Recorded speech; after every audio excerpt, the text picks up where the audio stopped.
मैं सिर्फ ये चेक करने के लिए गया था कि मेरा सी सेट होता है या नहीं। लेकिन हाँ, 2018 में थोड़ा पेपर क्या था, सिंपल था और उस समय निकल गया बिना पढ़े।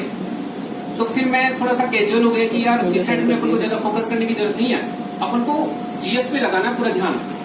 मैं सिर्फ ये चेक करने के लिए गया था कि मेरा सी सेट होता है या नहीं। लेकिन हाँ, 2018 में थोड़ा पेपर क्या था, सिंपल था और उस समय निकल गया बिना पढ़े।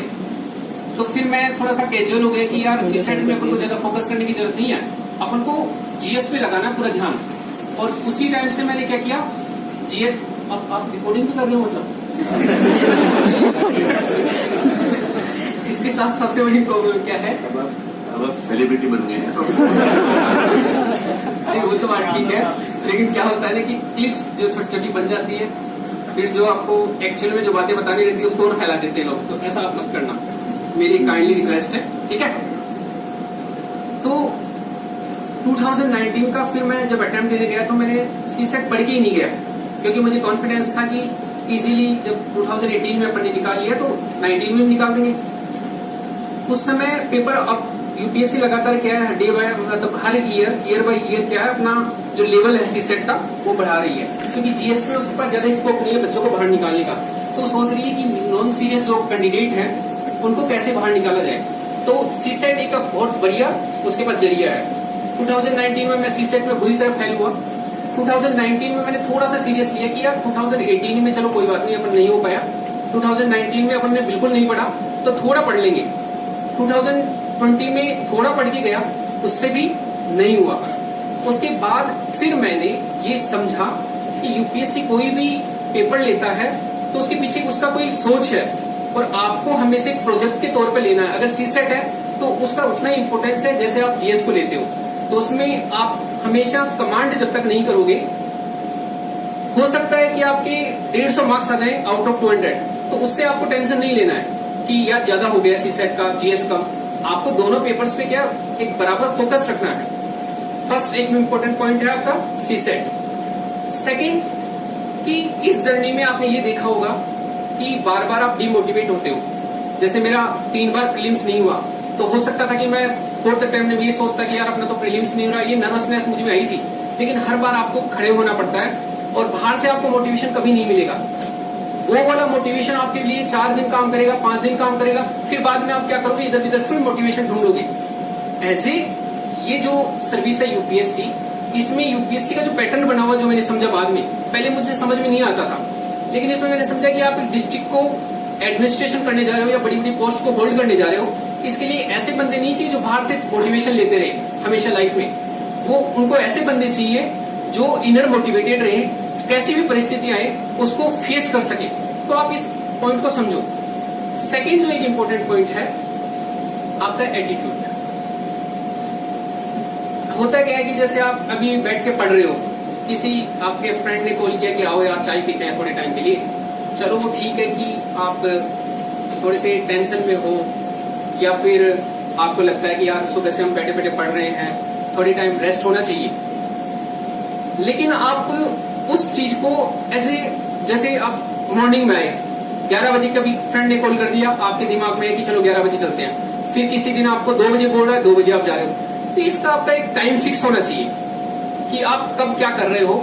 एक पूरा एक आप वो बनाइए पेज पे।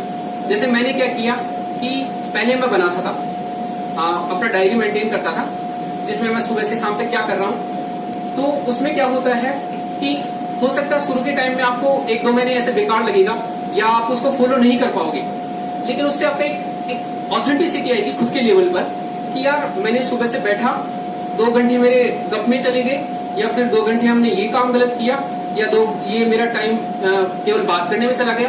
तो कम से कम दूसरे दिन आप उन चीजों पे धीरे धीरे कवर अप करोगे कि नहीं आज मुझे ये नहीं करना है।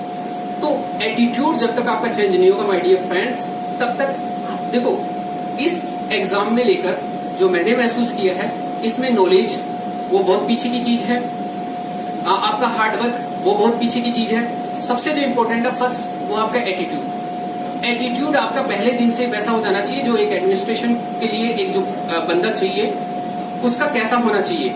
उसमें आपका प्रोफेशनलिज्म सबसे इम्पोर्टेंट पार्ट है कि आप लोगों से जो व्यवहार बनाओगे वो एक प्रोफेशनलिज्म का रहना चाहिए।